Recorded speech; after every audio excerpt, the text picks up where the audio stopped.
Primeiramente, agradecer a presença de vocês. Eu estou aqui hoje para falar sobre o mercado de suplementos e prescrição em tendências. Eu falei um pouco antes sobre a IN28, então vou fazer uma introdução até para que vocês entendam um pouco sobre o porquê que a gente deve, prestar atenção nessa questão do mercado de suplementos. Primeiramente, queria me apresentar. Eu sou Priscila De Juste, sou farmacêutica, atuo em assuntos regulatórios, atuo com suplementos alimentares desde 2007. Tenho também experiência com o setor magistral, já tive farmácia de manipulação. Atuo também um pouco na parte de assuntos regulatórios hoje dos produtos à base de cannabis, que é também derivado do fato de que a cannabis em muitos países é considerada suplemento alimentar.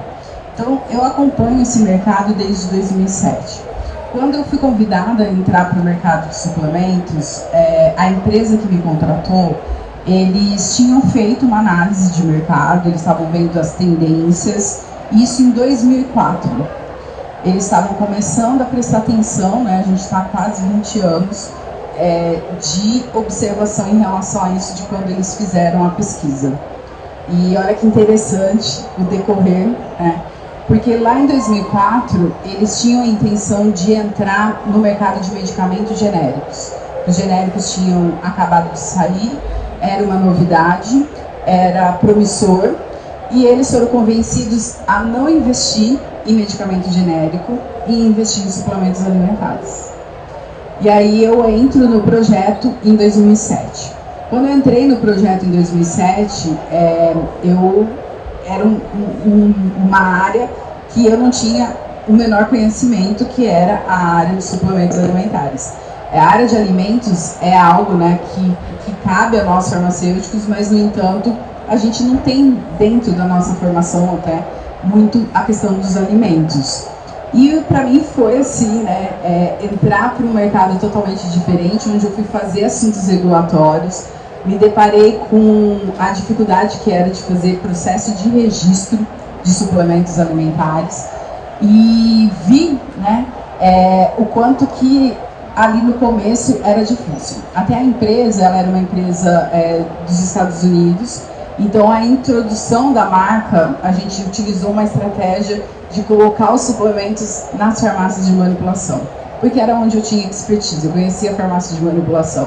Então eu convenci a diretoria da empresa para que a gente entrasse com suplementos nas farmácias de manipulação. E por 2 anos a gente ficou viajando o Brasil inteiro, falando sobre suplementos. Na época eu trouxe o Henry Okigami, que é o pai da área de suplementos, e ele era o speaker que falava sobre suplementos. Então a gente rodou o Brasil, as farmácias de manipulação, e a gente foi falando e começando um processo. Então eu acompanhei todo o desenvolver da nutrição de 2009 para cá. Quando você chegava para um médico para falar para ele prescrever o ômega 3 com enzima Q10 para um cardiologista, ele olhava e falava assim: olha, eu acho muito interessante o que você está falando, a gente levava evidência e tudo, mas suplemento eu não vou prescrever. Então eu estou fazendo essa introdução porque, de verdade, assim, hoje o que a gente tem no mercado, a gente não tinha um tempo atrás, mas a gente conseguiu ver também a movimentação que o mercado fez de 2007 para cá. Em 2017 e 2018, eu atuei também dentro do Conselho Regional de Farmácia de São Paulo e do Conselho Federal, na construção de propostas de grupo técnico de suplementos. Eu coordeno os 2 grupos técnicos, e para levar essa discussão para dentro dos conselhos, do papel do farmacêutico, habilitar o farmacêutico em relação aos suplementos alimentares. E a Anvisa estava fazendo a discussão de um novo marco regulatório, então a gente participou de todo o marco. Esse marco regulatório em 2018, a Anvisa deu 60 meses para o mercado, 5 anos, que está vencendo agora em julho de 2023. Lá atrás, o mercado, o setor de suplementos, ele olhava nesses 5 anos como uma abertura de mercado. Eu mesma, quando eu comecei em 2007, eu consegui registrar 15 produtos de uma empresa que tinha 400. E quando você vê as possibilidades em marco regulatório, eu mesma fiquei extremamente motivada, porque eu falei, não, o mercado vai abrir. O mercado abriu. O que aconteceu no meio dos 5 anos? A pandemia. O que a pandemia fez? Aumentou mais ainda o consumo e o uso dos suplementos alimentares. Passamos a pandemia. E os dados que eu vou trazer para vocês hoje em relação a qual é a perspectiva do mercado pós-pandemia e o que está acontecendo agora. O que é importante destacar? A definição de suplementos alimentares. Eu gosto sempre de falar da definição de suplementos, porque a definição nos mostra muito do que está acontecendo no mercado. Então, a nossa definição, e a gente gostou muito quando estava se debatendo qual seria a atualização que a Anvisa ia fazer para suplementos alimentares. E o ponto principal, né, eles são de ingestão oral, né, então eu não posso ter um suplemento de uso tópico, não posso. Já vi várias empresas lançarem e não é considerado um suplemento, é tudo de uso oral, tá?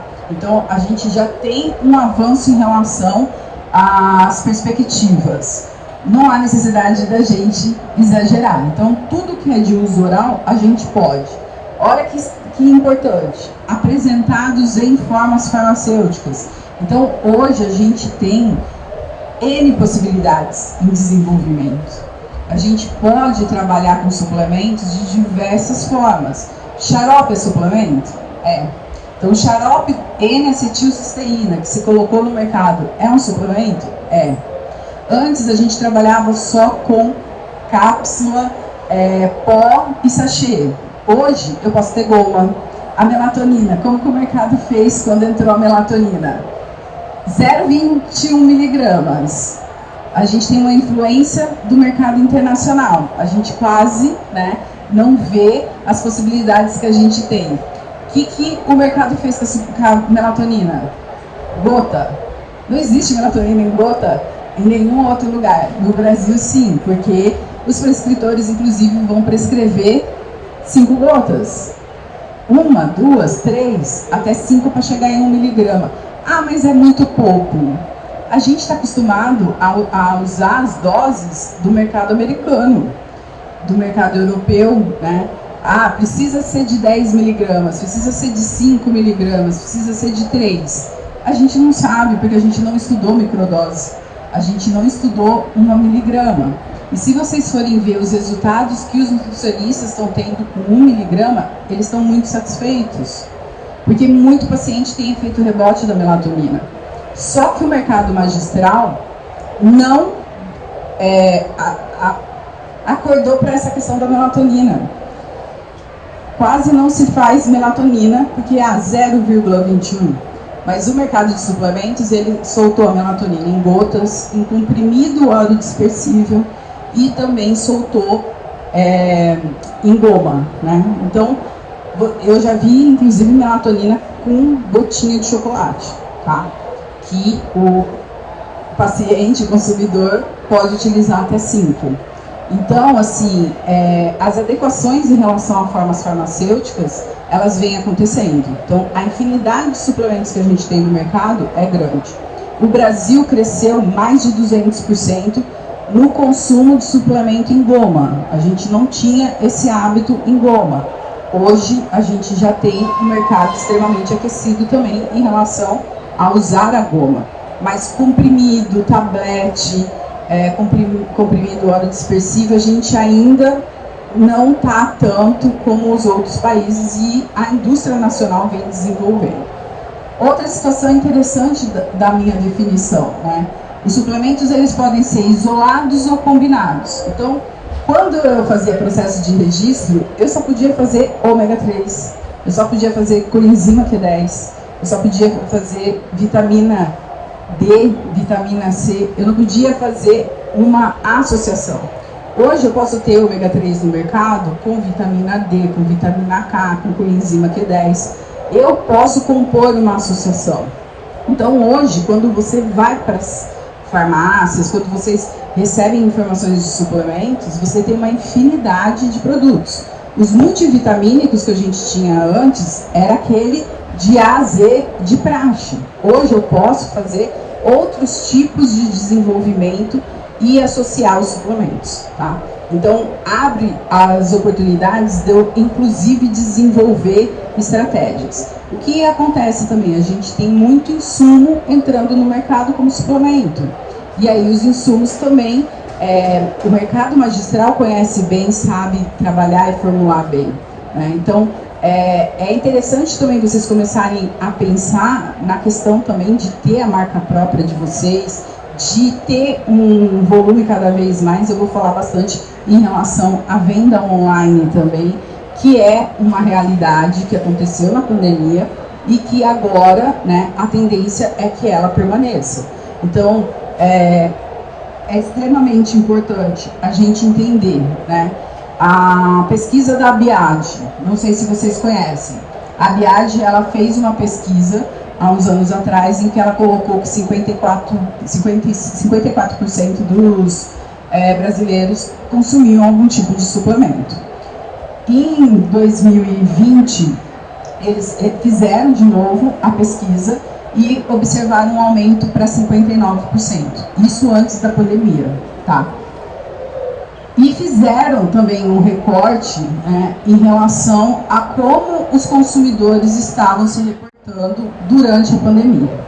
Mas é interessante mostrar que 98% das pessoas que fazem uso de suplemento, elas declaram estar muito satisfeitas em fazer o uso de suplementos alimentares. 90% ela está, de uma certa forma, complementando a alimentação. Porque a alimentação, ela é difícil na correria do dia a dia, você se organizar, você estabelecer as estratégias. Eles falam que 76%, né, compram suplementos em farmácias. E eles veem a farmácia como um local seguro para utilizar. Mas suplemento não necessariamente tem que estar só na farmácia. Ele pode estar no supermercado, ele pode estar nas lojas especializadas, ele pode estar nas lojas de produtos naturais. Cabe a nós fazer o posicionamento do suplemento cada vez mais dentro da farmácia, para que você tenha, inclusive, a orientação, a dispensação e a prescrição. Então, as pessoas pensam em saúde, muitas fazem atividade física, sabem da necessidade da atividade física e fazem uso também do suplemento. E as pessoas querem, né, cada vez mais uma segurança, uma prevenção, uma promoção, tá? O suplemento, na verdade, ele vem para complementar algo que é necessário, algo que você tem carência, que você tem uma necessidade de fazer uso e que você precise. Mas a grande maioria, inclusive a vitamina C, a vitamina D, elas desapareceram das prateleiras das farmácias durante a pandemia. Dentro da pandemia, o que foi ressaltado? As pessoas buscavam proteção, principalmente em relação à imunidade, melhor em relação à alimentação, né? Muita gente que já fazia uso de suplemento aumentou o uso e também a disposição em fazer o uso de suplementos, eles relataram que isso também aumentou. Mas o mais interessante que é o que a gente tem que olhar, que é o que está acontecendo hoje.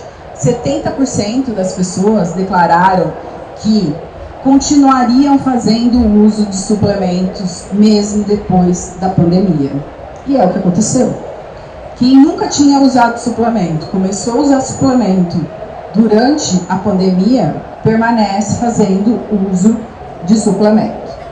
Então vamos entrar agora nos dados que eles saíram agora em maio de 2023, maio de 2023 não,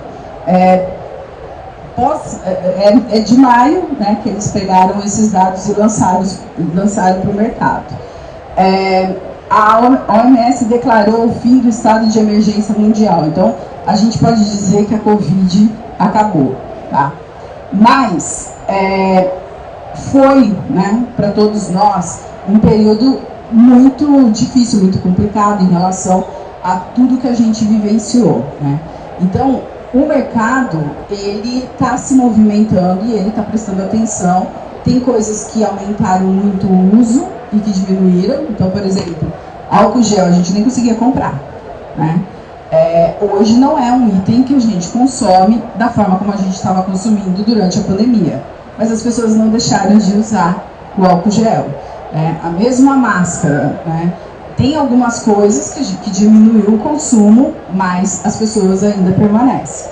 No entanto, em relação ao uso, né, de suplementos, de como o mercado está se movimentando, vocês vão ver que os dados mostram, né, por exemplo, a gente teve a Naturaltech recentemente, que é uma feira do setor, e o setor estava comentando que quando começou a pandemia é como se a gente tivesse aumentado 100%. Passou a pandemia, ele não diminuiu, ele continua crescendo pelo menos 20%. Né? Então, a tendência é de que cada vez mais a gente tenha aumento nesse tipo de setor, nesse tipo de segmento.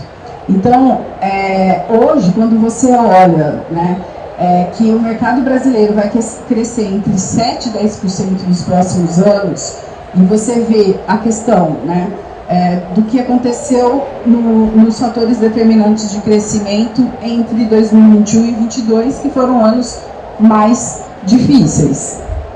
De 2022 para 2027, né, você tem as tendências. Então, hoje, envelhecimento populacional é uma realidade.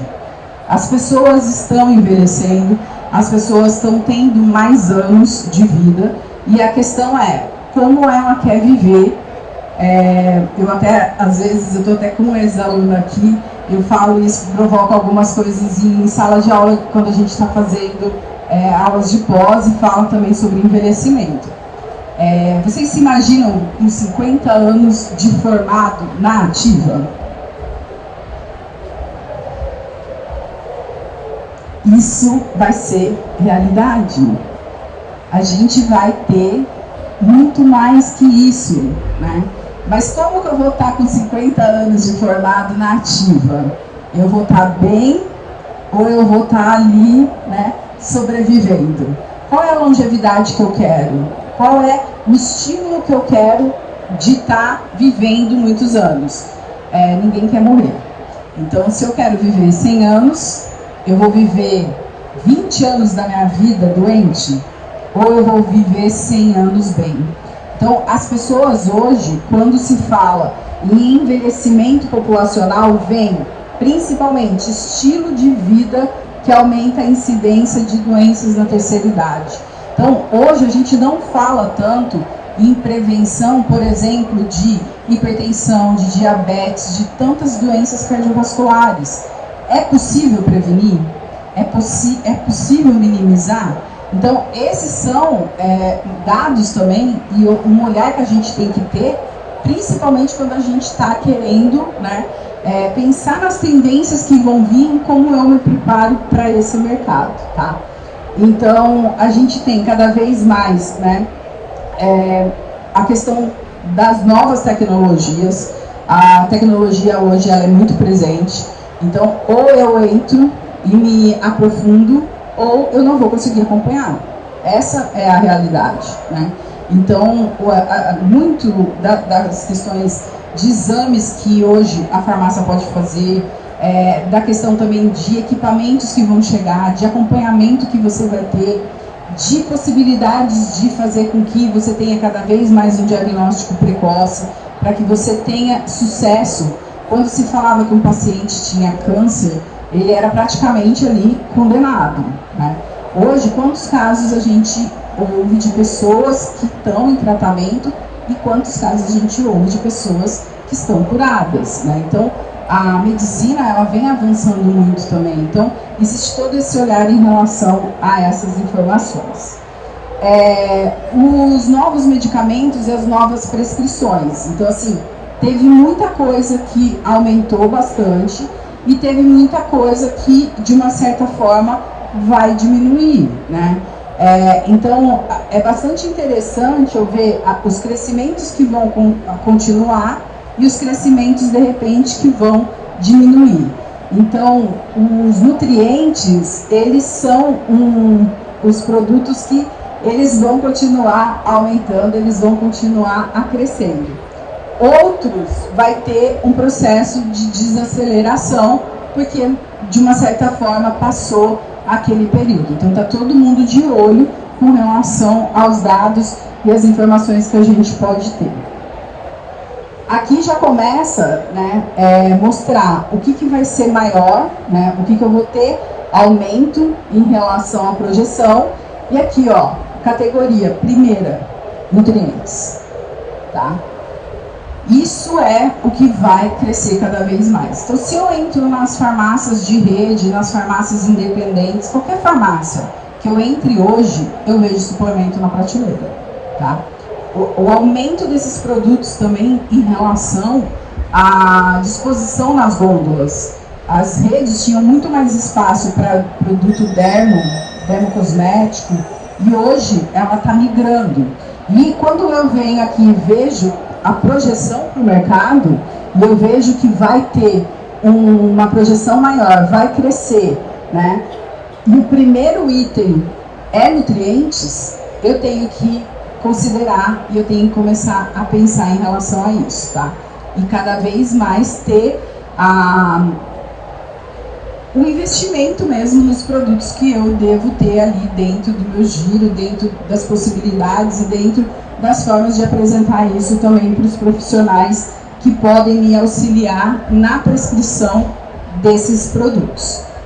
Então aqui, ó, a gente também vê as categorias impactadas pela pandemia, né? Então, tosse, resfriado e alergia. Mesmo que ainda a gente tenha um movimento grande, né? Houve uma desaceleração. Os próprios dermocosméticos, ele teve uma leve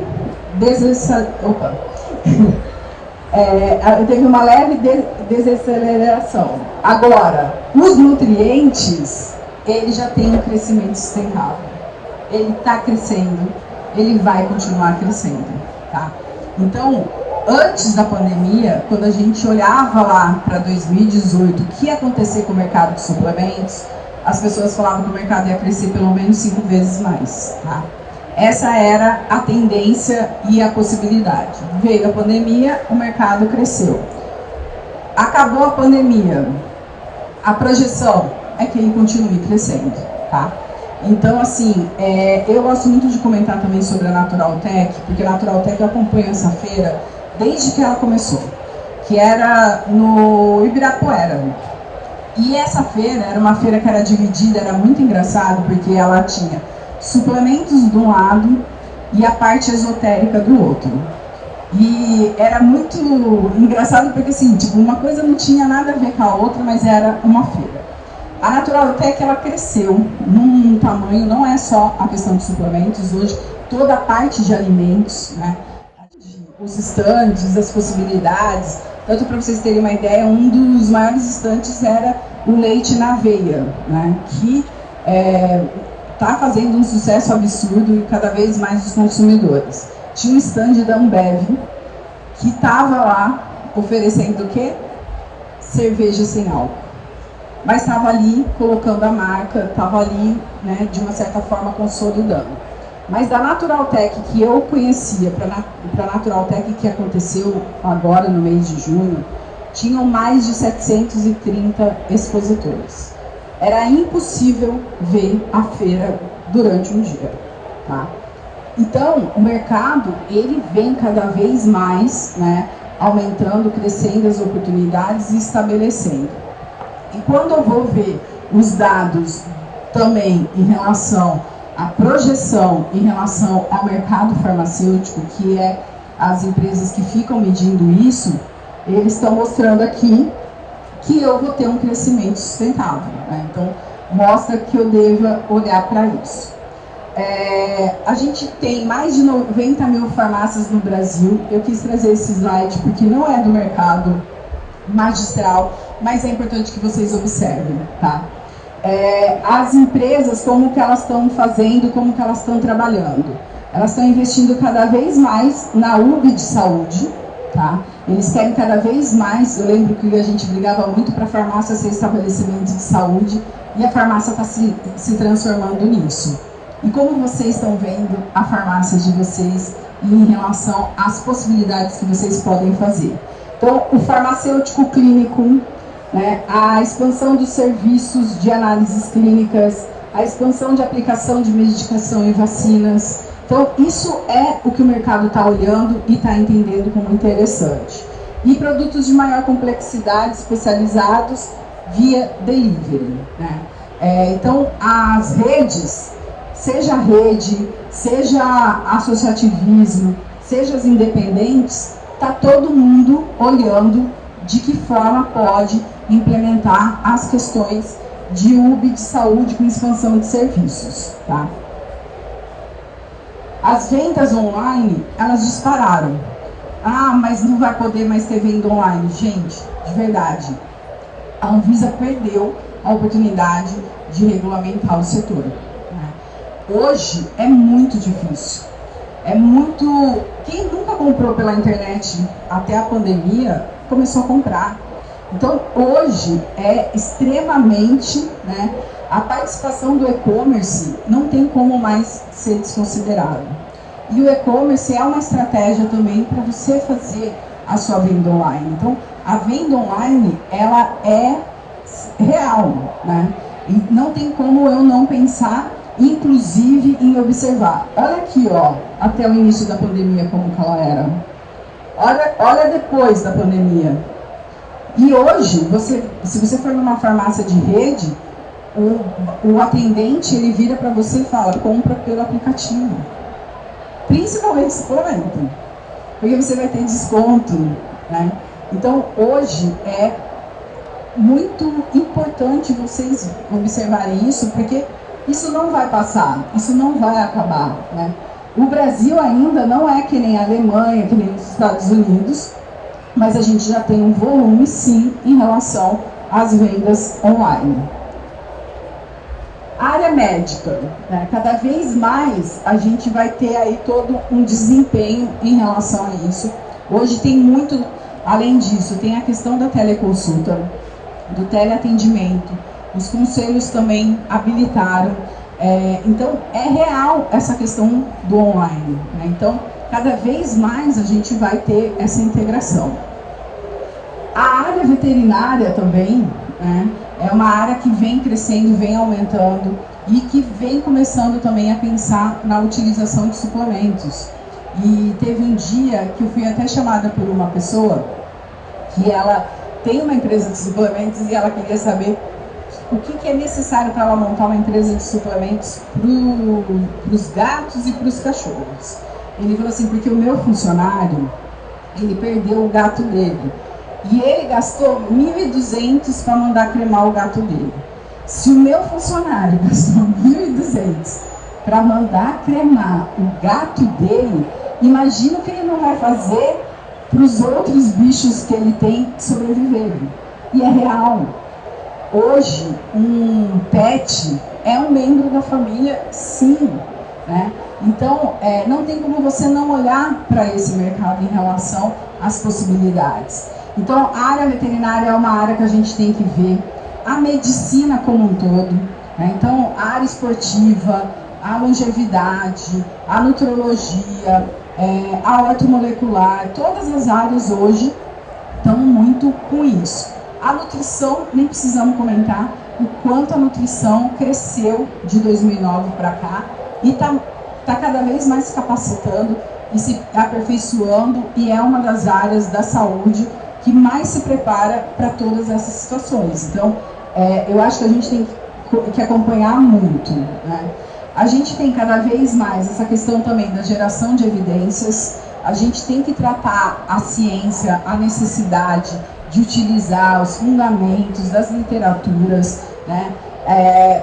Usar o suplemento de uma forma racional, mas que tenha também aí possibilidades para gerar benefícios para quem está fazendo uso. Ele não é um medicamento, ele não vai tratar, ele não vai curar, mas ele pode ser, né, dentro de uma perspectiva de uma proposta, eu posso utilizar ele.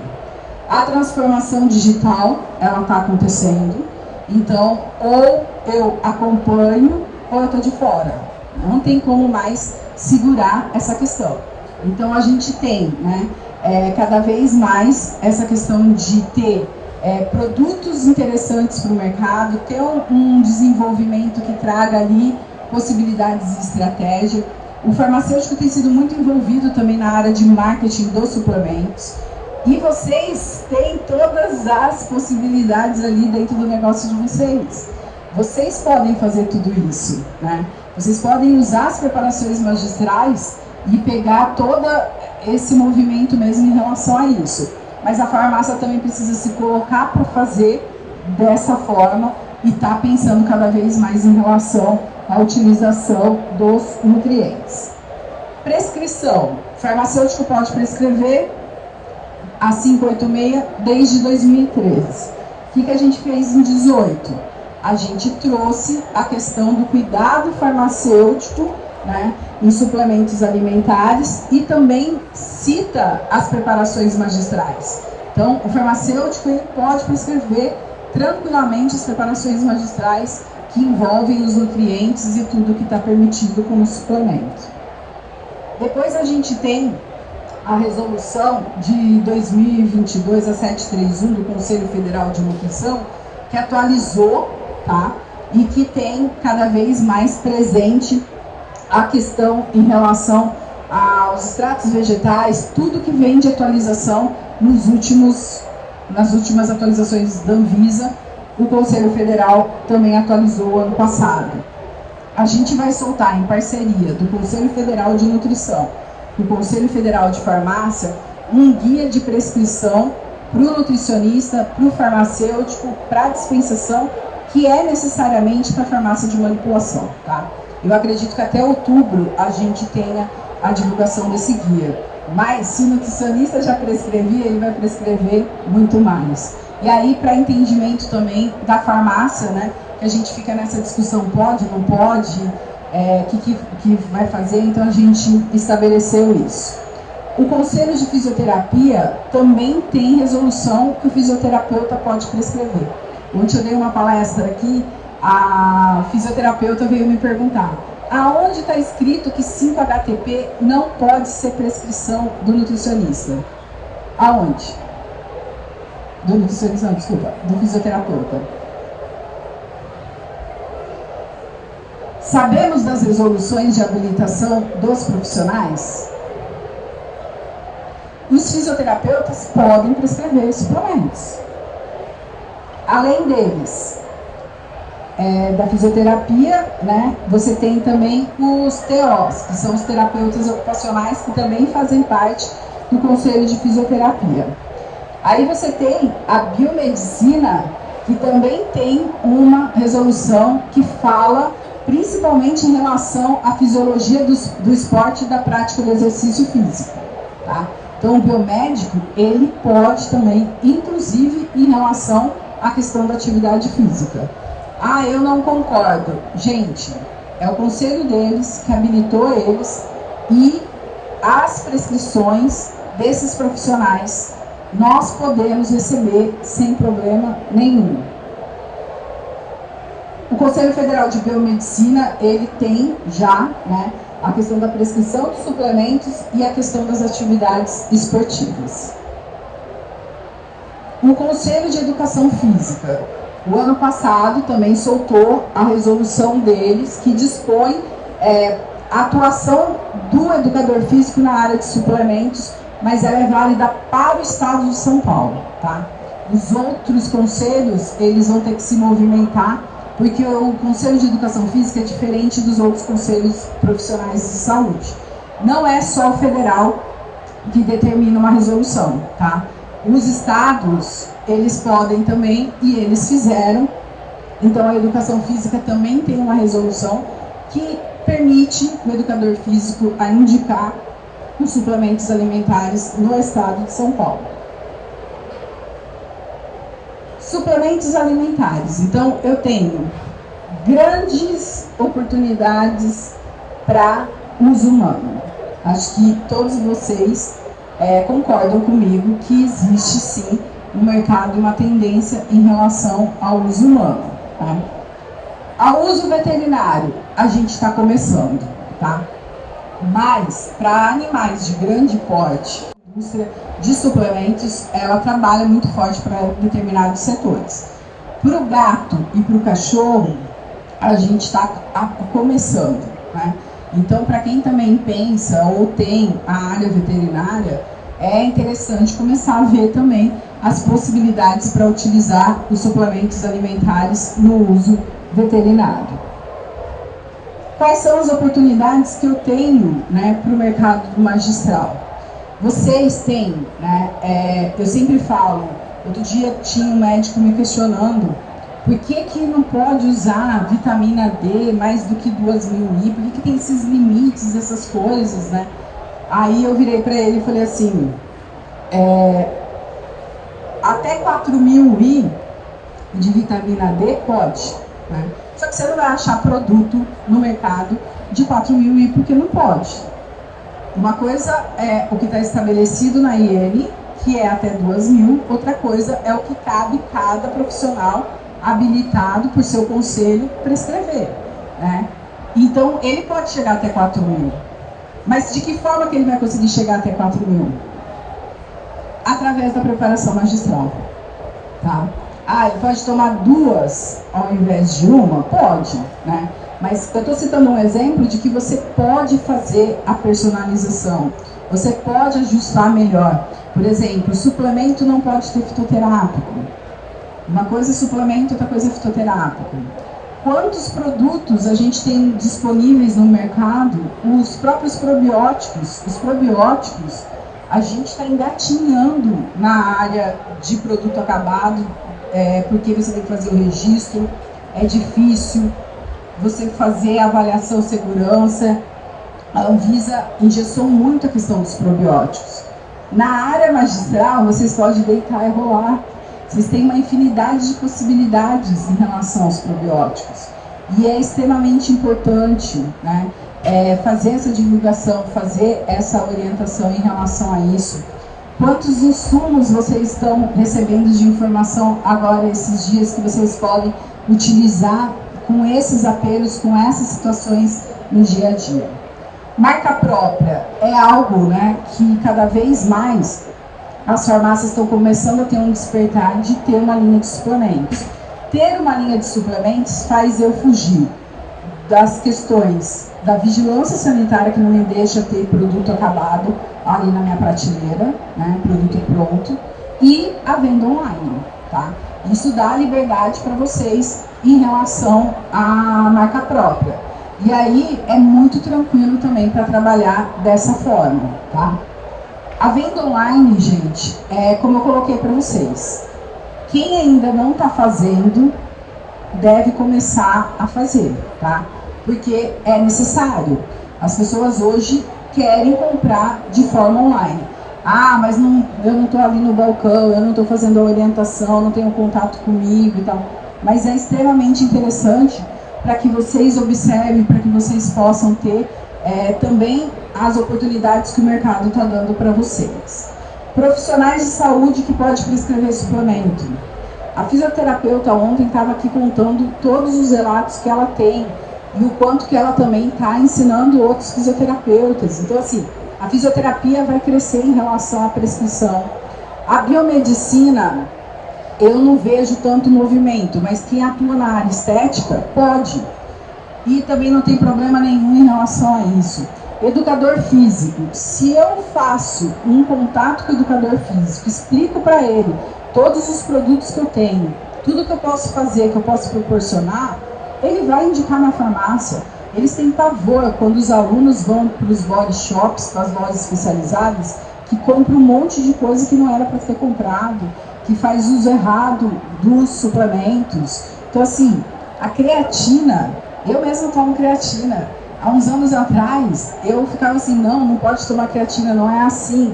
A creatina hoje ela é divulgada em todas as redes sociais, por todos os profissionais, e as pessoas podem fazer uso. Então, assim, será que eu não posso ter uma creatina? Será que eu não posso ter uma marca própria? A pessoa, uma das coisas que as pessoas às vezes ficam preocupadas Ah, mas será que se eu tiver uma marca própria, não vai concorrer com a minha preparação magistral?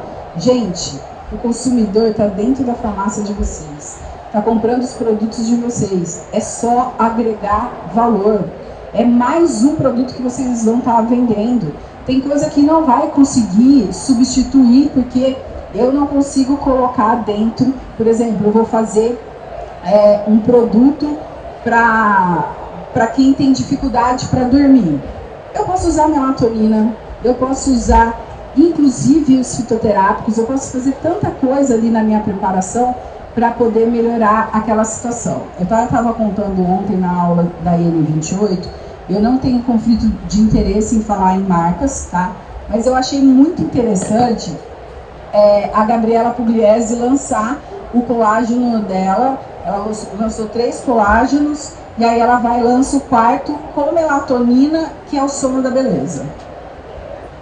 É colágeno em pó e em scoop, e você toma lá um scoop e você vai ter o sono da beleza. E, gente, ela tá vendendo. Não estou falando que vocês têm que fazer produtos com esses apelos, mas assim, por que o setor magistral não faz, né, a melatonina?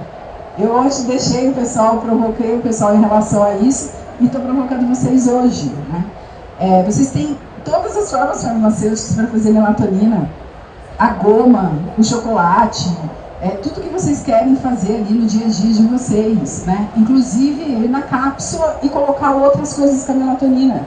Por que vocês não usam a melatonina? É isso que eu queria deixar para vocês pensarem também em relação à melatonina. Segmentos. Eu tenho cada vez mais, né, essa questão em relação à saúde. Está todo mundo, pós-pandemia, ainda preocupado com a questão da saúde. As pessoas estão se movimentando em relação a isso e cada vez mais buscando proteção. A estética sempre teve em alta, vai permanecer em alta, vai continuar, porque é algo que motiva e que estimula as pessoas cada vez mais.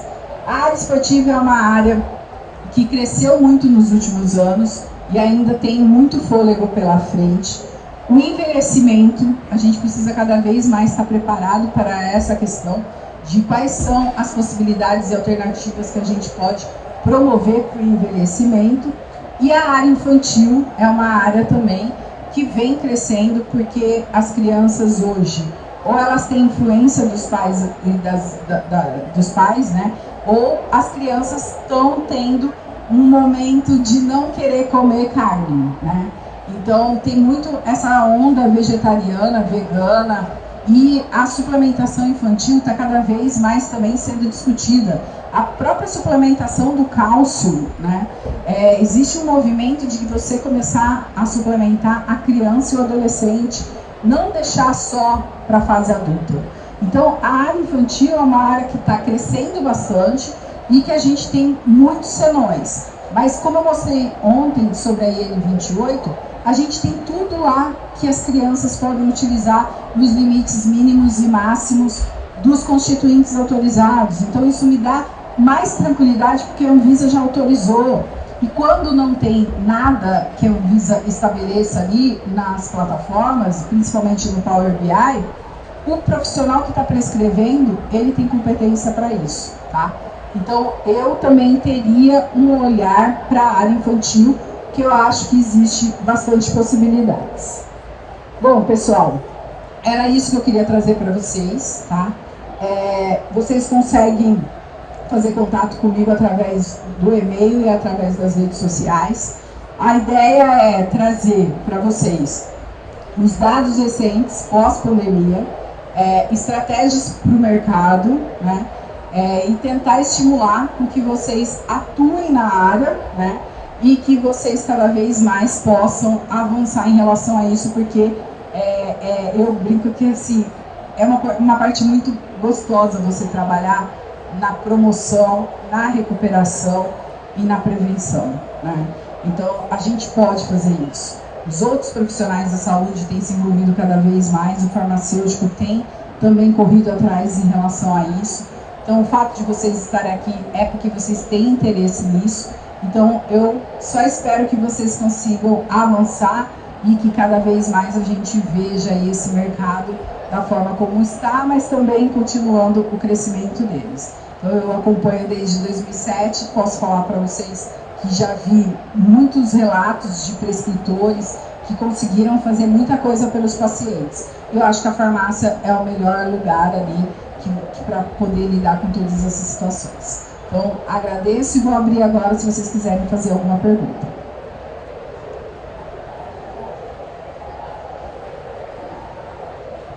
Nenhuma pergunta? Então, agradeço vocês, né, e a gente vai ter mais programação aqui com a Purifarma, que vocês continuem e possam assistir também todas as outras aulas. Muito obrigada, pessoal.